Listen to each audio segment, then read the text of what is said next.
MNC телевизээр энэ хагасаа өдөр та бүхэнд Misrepresentation буюу монголоор алдагдсан дүр төрх гэж орчуулагдсан баримтат кино байгаа.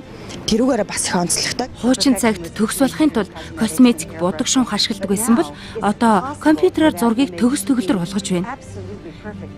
Жинхэнэ хүнд байх боломжгүй тийм төгс болгож засч ханддаг бол энгийн эмэгтэй хүний зураг үсгэлэнтэй сайханд тооцогдохоо болсон.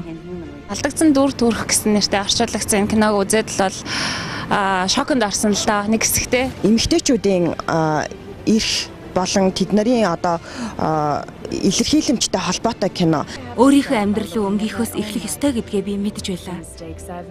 Алдсан алдаа, унсан уналт бүхнээ.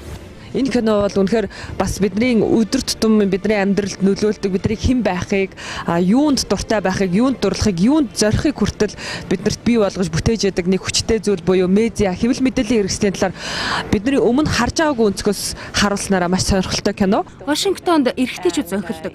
Ямар нэг өрөөлөө ороход тэр өрөөнд байгаа цор ганц эмэгтэй байх тохиолдол цөөнгүй байдаг. Хэвлэл мэдээллээр эмэгтэйчүүдийг хэрхэн одоо гаргадаг вэ? Юу гэж шүүмжилдэг, юутай зүүрлдэг гэдэг гих мэтэр маш сонирхолтой харуулсан юм кино байгаа. Эмэгтэй хүн юу ч хийсэн бэ?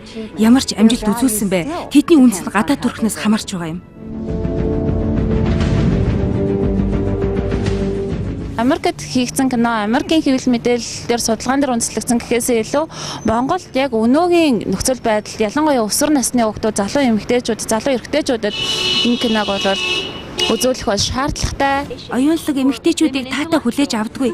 Ухааны нь биш, зөвхөн биеийн л хараад байдаг. Энэ киног маань өөрчлөлийн төлөөх залуу эмэгтэйчүүд төрийн бас агуулга маань Америкийн яг кино хийсэн байгууллагаас зохиогч эрхийг аваад бас ингээ олон нийтэд хүргэж байгаа да. MNC телевизийнхэнд бол маш их талархаж байна. Маш сонирхолтой кино. Үнэхээр танд цоор шин мэдээлэл өгөх, цоор шин бас шинэ хараа өгөх юм сонирхолтой кино байх болно.